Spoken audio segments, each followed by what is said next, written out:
पूरे विश्व में इस दौरे की चर्चा है और इस सफल दौरे को लेकर भारतीय जनता पार्टी के हमारे वरिष्ठ नेता भारत सरकार में मंत्री हरदीप पुरी जी आप लोगों को संबोधित करेंगे। संजय मयूख जी हमारे मीडिया के उप प्रमुख भी हम लोगों के मध्य हैं। हरदीप पुरी जी।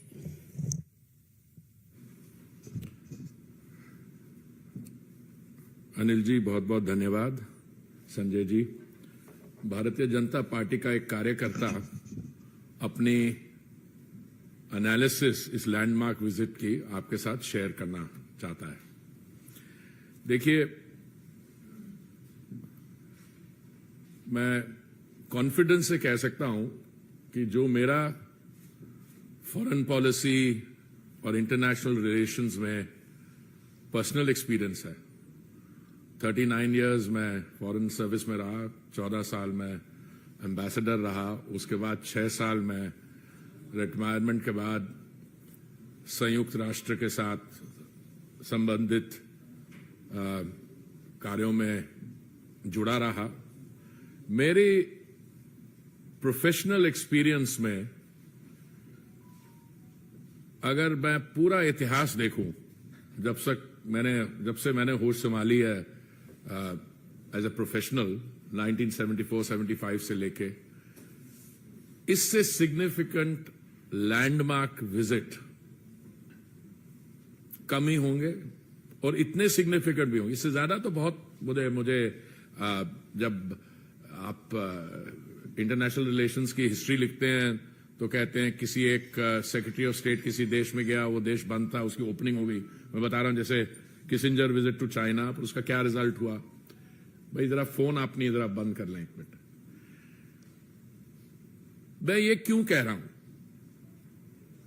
कुछ तो इसमें एस्पेक्ट्स हैं जो सेल्फ एविडेंट है। हमने अपने टीवी स्क्रीन्स पे देखे जो न्यूयॉर्क में और वॉशिंगटन डीसी में माननीय प्रधानमंत्री जी की जो रिसेप्शन हुई, जो उनसे जो मिले thought leaders, business leaders, by partisan US Congress senators, जब माननीय प्रधानमंत्री जी ने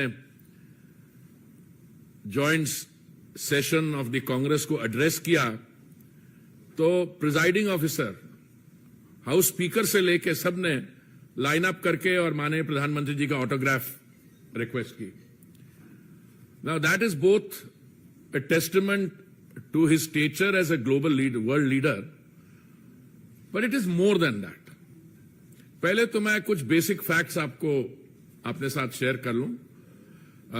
मैं बहुत वर्ष पहले बदलाव आया है, जो ट्रांसफॉर्मेशन हुई है, वो मैंने फर्स्ट हैंड देखी है। और 2016 पर मैं समझता हूं कि दुनिया में शायद 3 का मुझे पता है लीडर्स हैं who have been invited to address the joint session of the Congress on 2 occasions. अगर आप पूरा हिस्ट्री देखें तो नेल्सन मंडेला और विंस्टन चर्चिल, तो वो वॉर टाइम प्राइम मिनिस्टर थे, और उसके बाद और नेल्सन मंडेला जो एंटी अपार्थाइड स्ट्रगल था वो था। उसके बाद किसी देश का कोई बड़ा स्पेशल रिलेशनशिप हो यूएस के साथ, कुछ वो जैसे इजराइल का, वो मैं समझता हूं, पर उनकी it's very much part of the domestic scene also. So he was given the red carpet treatment. अच्छा, हमारे यहां कुछ हमारे मित्र लोग हैं जो ब्रॉडली विरोधी दलों में पाए जाते हैं। वो कहते जी इस विजिट का वहां क्या असर हुआ। तो आज मैं उनकी खुशी के लिए उनको काम करने के लिए जो कवरेज विजिट की हुई है, New York Times, Washington Post, Wall Street Journal, तो ये कहना कि नहीं इस visit is not being taken seriously there. देखिए, एक तो विजिट की ऑप्टिक्स है, और मैं कह रहा हूं कि अगर कोई वो जो सम अप होता है ना, दिस इज द मोमेंट। अगर कोई बायलैटरल विजिट एक क्रिटिकल डेफिनेशन पे नया डॉन प्रोड्यूस करती है, this was that visit.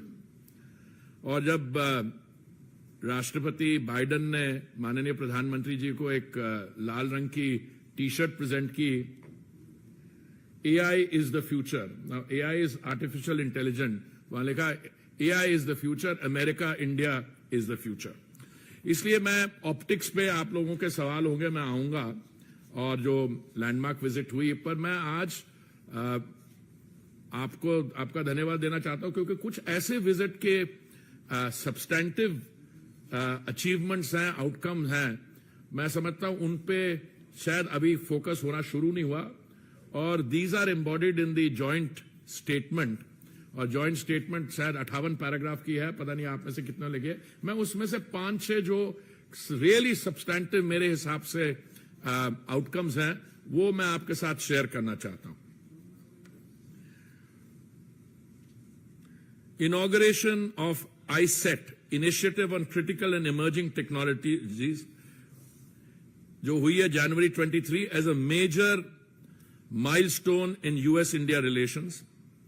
NASA, आप नासा जानते हैं, इसरो को भी जानते हैं, to develop a strategic framework for human space flight cooperation by 2023। इसका आप मायना पूरा समझ रहे हैं? अगर इसरो और नासा कोऑपरेट करेंगी space flight, human space flight cooperation, उसका क्या मतलब है आगे जाते। और president Biden appreciated India's signing of the Artemis Accord, which will advance a common vision of space exploration for the benefit of mankind. देखिए, पहले हम टेक्नोलॉजी की बात करते थे, हम डिफेंस की बात करते थे, अब ये जो कटिंग एज कोऑपरेशन है स्पेस सेक्टर में। Strategic signing of an MOU on semiconductor supply chain and innovation, Micron Technology to invest up to $825 million to build a new semiconductor assembly and test facility in India. Creating secure and trusted telecommunications. Public-private cooperation between vendors and cooperation, India's Bharat 6G Alliance and US Next G Alliance, a trusted network, trusted sources, bilateral framework.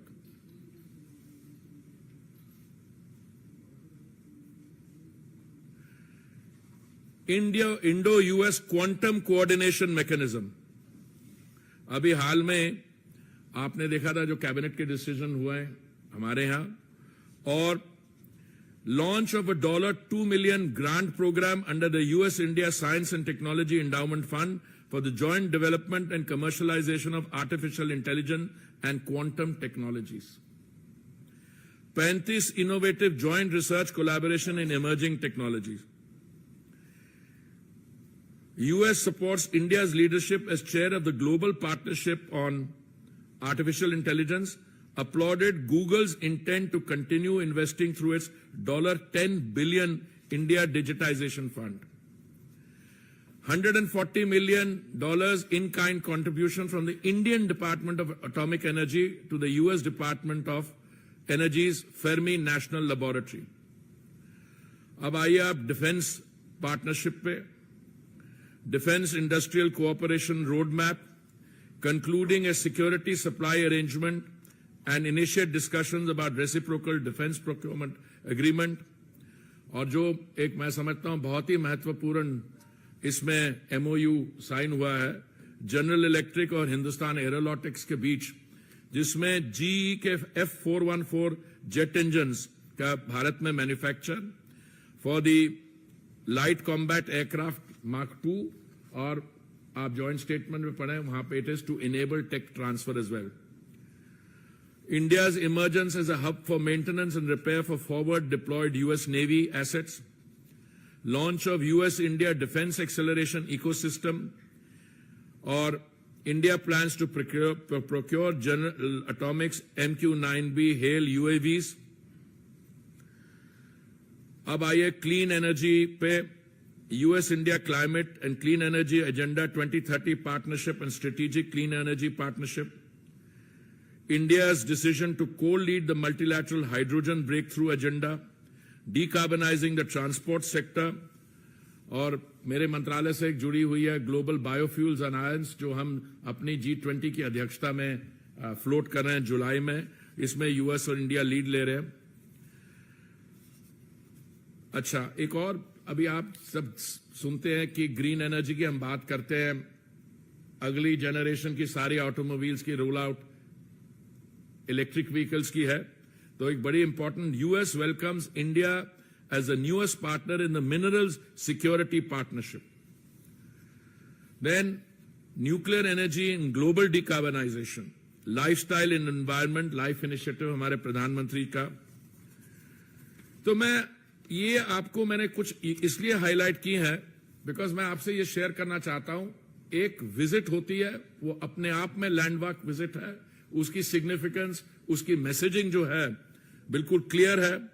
अब मुझसे किसी ने पूछा इसके हमारे बगल वाले देशों पे क्या असर। Global terrorism and unequivocally condemn terrorism and violent extremism in all its forms and manifestation. ये तो स्टेटमेंट है, जो भी देश आतंकवाद के खिलाफ होते हैं, ये जनरल फैसले। पर ये आप सुनिए, they strongly condemned cross border terrorism, the use of terrorist proxies, and called on Pakistan to take immediate action to ensure that no territory under its control is used for terrorist attacks. देखिए, this line itself, because हमारे यहाँ बड़ी कुछ हमारे past experience भी रहा है कि जो हमारा बगल वाला देश है, उनके जो एक्टिविटीज रही हैं, हम अक्सर उनको we describe them as the epicenter of terrorism, and for good reason. But for a joint statement with such categorical language, ये मैं आपकी attention draw कर रहा हूं। Strong support for a peaceful, secure and stable Afghanistan, long-term strategic partnership between the I2U2, that is India, Israel, United Arab Emirates and United States. Commitment to an open, secure, inclusive, safe, interoperable and reliable internet. These were some of the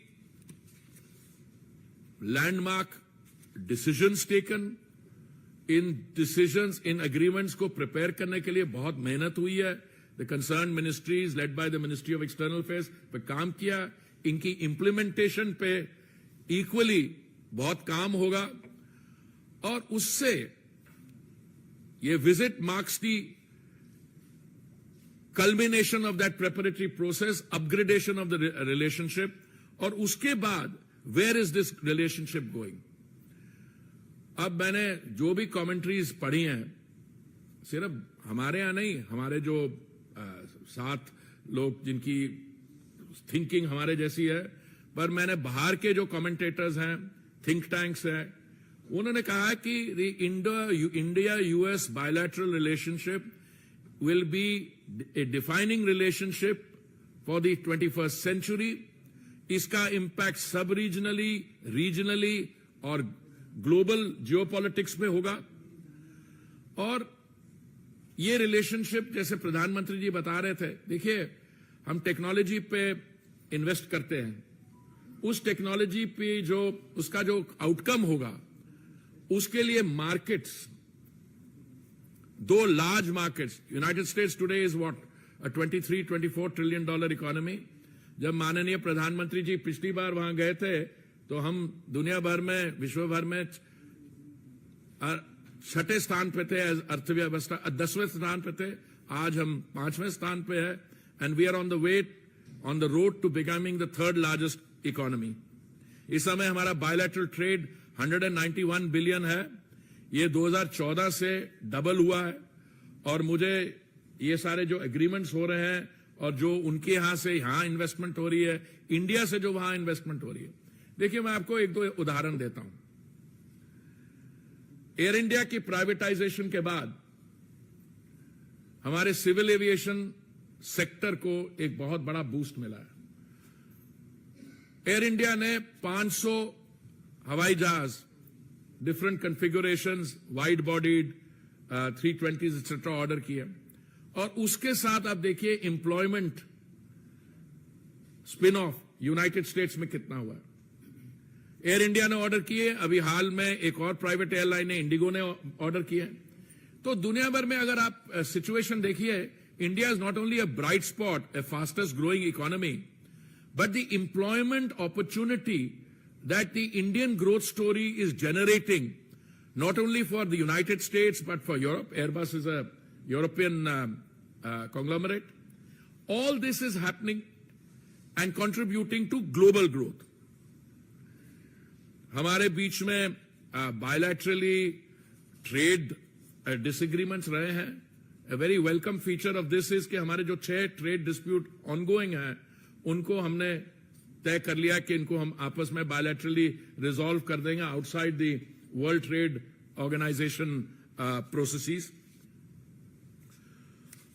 मुझे पता नहीं हमारे यहाँ से कितने हमारे विद्यार्थी वहां पढ़ने जाते हैं, पर मुझे लगता है कि हम में सब लोग, हम जो बैठे हुए हैं, हमारे परिवार में से हमारे जानने पहचाने वाले, एक उनको ये समस्या होती थी कि जो H1B वीजा पे गया या स्टूडेंट्स या कोई और काम करने गए हैं वहां पे, उनको अपने वीजा के रिन्यूअल के लिए देश से बाहर जाना पड़ता था. तो अभी एक पायलट प्रोजेक्ट शुरू किया है जिसमें एक एक्सपैंडेड पूल होगा बाद में H1B and L visa holders के लिए. तो उनकी जो वीजा रिन्यूअल्स हैं वो domestically without having to go abroad हो जाएगा. This was a long pending demand. अभी जैसे मैंने कहा, अभी तो ये it's only a pilot project, but this is likely to expand to get a much broader coverage. देखिए, रिलेशंस बिटवीन टू कंट्रीज आजकल की दुनिया में आप देखते हैं कि सारी आपको यहां बैठ के आप आईफोन पे कम्युनिकेट कर सकते हैं, पर फिर भी जो गवर्नमेंट्स होती हैं उनको इकोसिस्टम बनाना होता है. तो अमेरिका ने निर्णय लिया है कि वो 2 नए कॉन्सुलेट्स खोलेंगे, बंगलुरु और अहमदाबाद में. और हमने जो निर्णय लिया था पहले सिएटल में कॉन्सुलेट खोलने का, उसको हम ऑपरेशनलाइज करेंगे और दोनों देश तय करेंगे एक और इंडिया कॉन्सुलेट कहां खोलेगा. मेडिकल हेल्थ इशू एरियाज में बहुत ऑल्सो भी डेवलपमेंट्स हुए हैं और हमने उनका धन्यवाद किया. Repatriation of antiquities to India by the United States, interest in working quickly towards a cultural property agreement also. So मैं I stop here. I will be very happy to take questions both on the substantive outcomes and in any related aspect of the visit that you might have an interest in. जी, आप अब identify करिए. Sorry.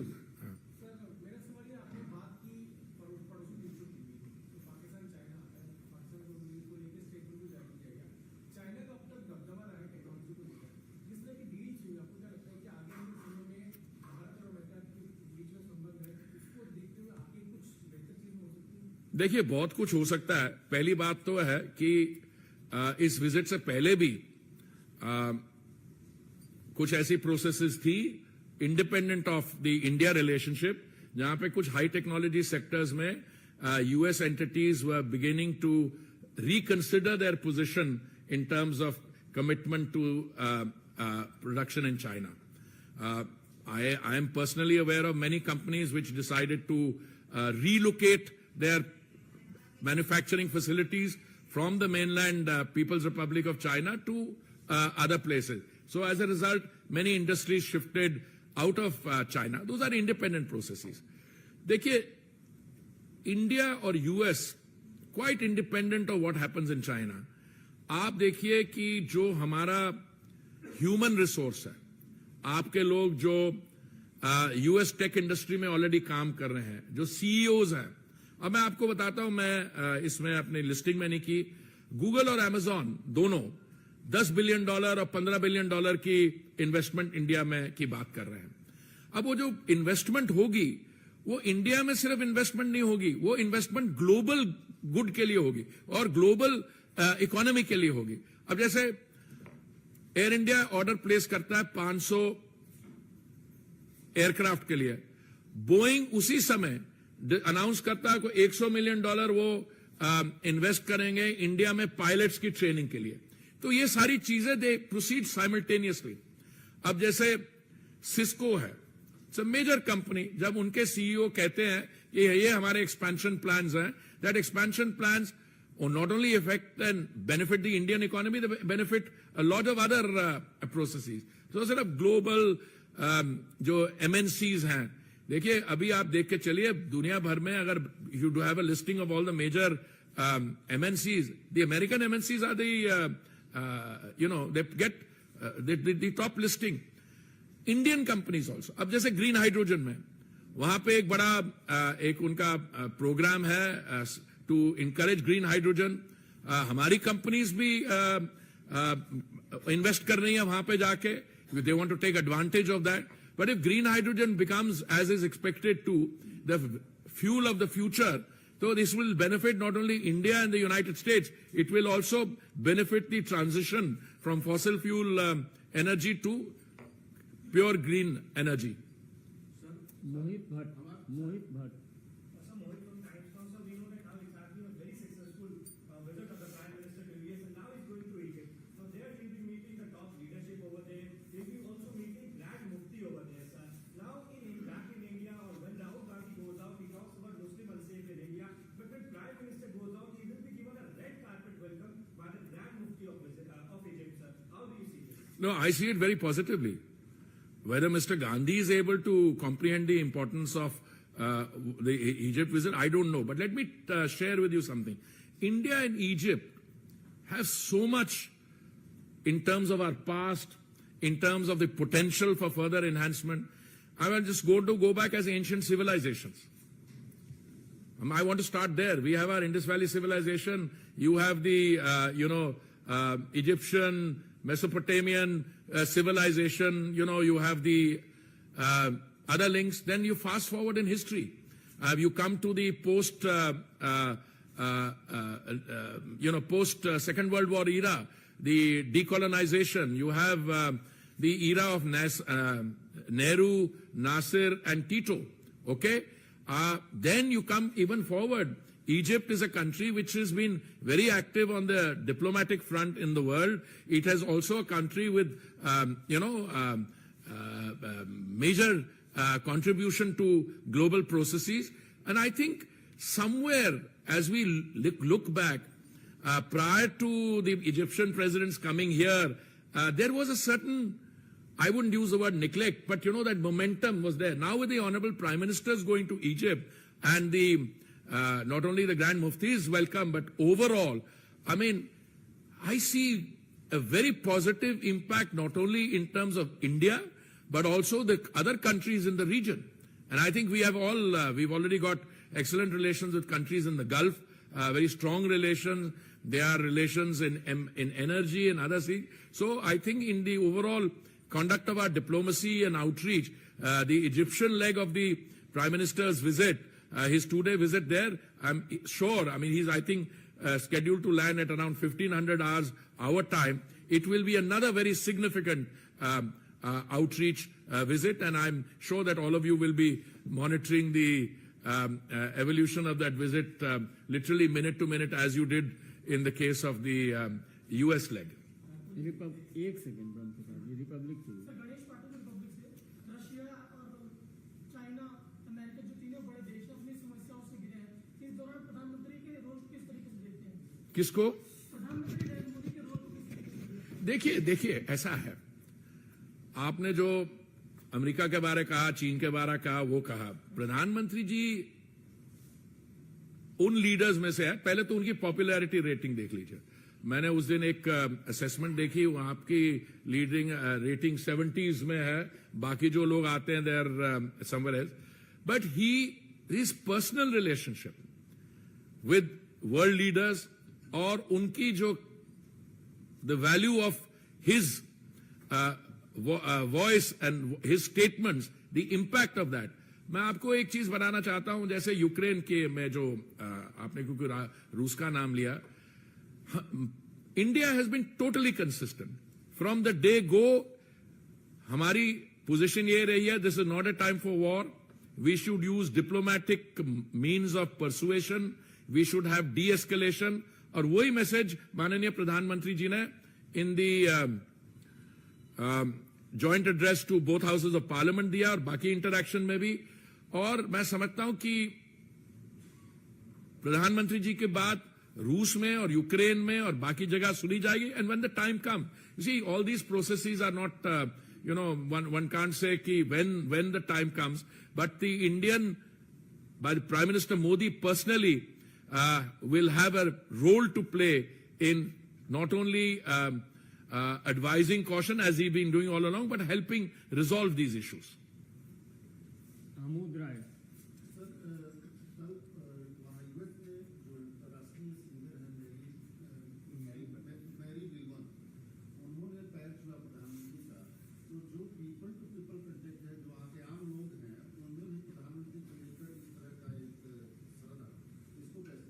देखिए, मैंने आप शुरू में my opening statement was कि मेरी सारी लाइफ में मैं 39 years as a professional civil servant, foreign office diplomat, 14 years as an ambassador, I have never seen anything like this.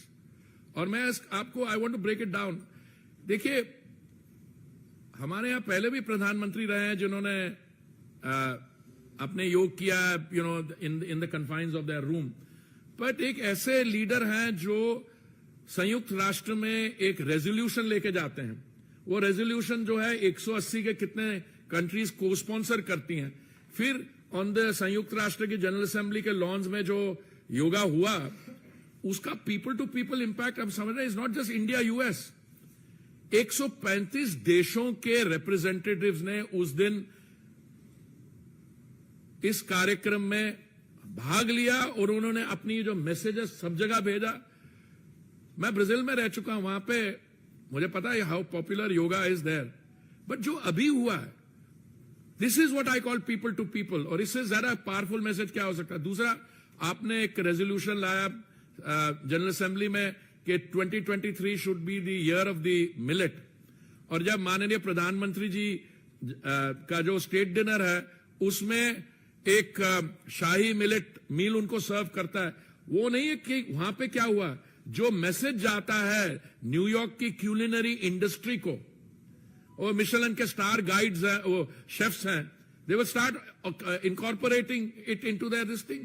It's only a matter of time that these big chains, I'm not advertising anyone, but McDonald's, you will have a millet burger. It's only a matter of time.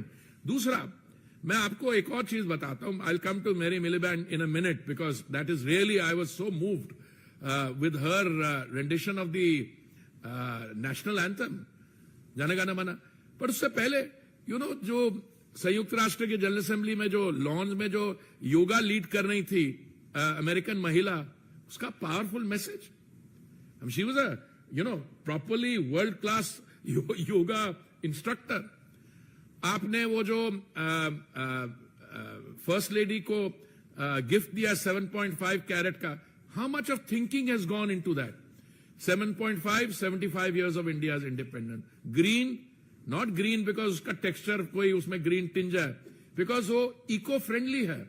वो solar clean energy से lab में diamond बनाया गया है. देखिए, उसमें आत्मनिर्भरता is stamped all over it.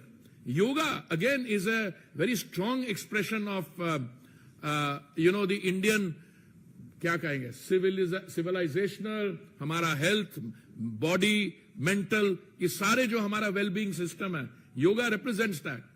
Millet equally as a time when the world is facing a food crisis or rice and all are heavily water consuming cereals. But now I come to Mary Miliband. देखिए, I have lived in New York. All right, I was India's ambassador there. मैं वैसे भी उसके बाहर रहा हूं. I know, I'm familiar with Mary Miliband. But when she sang the national anthem, Jana Gana Mana, and so beautifully, and Doordarshan played it here, from being an American star, I think she has become a global star. क्योंकि 140 करोड़ भारतीय लोगों ने सुना, और हमारे यहाँ तो ऐसा, हमने इमोशनल लोग हैं. ये नहीं है कि गाना सुना है, हमारा राष्ट्रगीत जिस with share passion, and then उसके बाद आई और उन्होंने माने प्रधानमंत्री जी के पांव छुए. जो आप कह रहे हैं, मैं तो कहता हूं, दिस इज अनदर एस्पेक्ट, वो जो मैं कभी भूल नहीं सकता. पर देखिए, why do you want to stop here, why do you want to start and stop here. अभी जब माननीय प्रधानमंत्री जी गए थे जापान G7 के लिए, और G7 में जो आपने सारी पिक्टोरियल मैसेजिंग देखी, आप उतरे, I think he was the first prime minister to go to a South Pacific country, Port Moresby में उतरे, उनके प्रधानमंत्री जी ने उनको रिसीव किया। सिर्फ रिसीव ही नहीं किया, जो उन्होंने जेस्चर दिया उनके पांव छूने का etcetera, but more than that उन्होंने अपनी स्टेटमेंट में क्या कहा, मैं उस स्टेटमेंट में से कोटेशन देता हूं आपको रफ। उन्होंने कहा कि हमें बहुत खुशी है, गर्व है कि आप G20 की अध्यक्षता कर रहे हैं और आपकी जो सुनवाई है G7 में, इतने आप, your voice is taken, your views are taken and respected in by the G7, और हमें खुशी और गर्व यह है कि आप हमारे में से हो। He is a developing country leader, you know, and the praise and accolades which are coming in the prime minister, it's both the prime minister and what he has done to India, transformed India. In 2016 he went there, it was in 10th position. Today it's in the 5th position, and he said soon, if you remember his statement to the joint session, he said soon we will be the 3rd largest economy. और देखिए, go back 2014 में वही लोग जो आज प्रशंसा कर रहे हैं भारत की अर्थव्यवस्था की, उन्होंने ये टाइटल दिया था फ्रेजाइल इकोनॉमी, फ्रेजाइल 5। फ्रेजाइल 5 का मतलब ये होता है, आप जब ट्रैवल कर रहे हो तो आपके लगेज पे फ्रेजाइल, हैंडल विथ केयर, के टूट सकती है, मतलब टूटने वाला सामान है। कहां से निकलते आप वहां से, now you are going to be the 3rd largest economy. So people to people, substantive, economic, technology, space, defense outcomes, in every respect, this is a landmark visit and one that will critically define the bilateral relationship and take it to the next level. Asif ये नहीं। प्रधानमंत्री के visit के दौरान किस तरह से अल्पसंख्यक को भारत में लेकर के किस तरह से रहते हैं, उसको और लोकतंत्र को लेकर के सवाल पूछा गया था, उसको आप किस तरह से, क्या पूछा गया था? अल्पसंख्यक खतरे में है, क्या खतरे में है? अरे छोड़िए, ये serious, let us get serious. Kamlesh, नहीं, मेरे को जवाब देने दीजिए। देखिए, एक युवा नेता भी गए थे पहले, युवा नेता वहां पहुंचते ही उनको भारत के डेमोक्रेसी पे और माइनॉरिटीज के ट्रीटमेंट पे चिंता हुई, तो डेमोक्रेसी के बारे तो मैंने उनको याद करवाया, और आप क्योंकि आप वो विषय ला रहे हैं, ये विषय माननीय प्रधानमंत्री जी किसी ने सवाल पूछने तो उन्होंने अपना वो निकाल के जो कड़ाकेदार जवाब दिया, उसके बाद मुझे लगता है ये सवाल कहीं नहीं पूछा था, पर आपने पूछ लिया, मैं बताता हूं आपको। देखिए,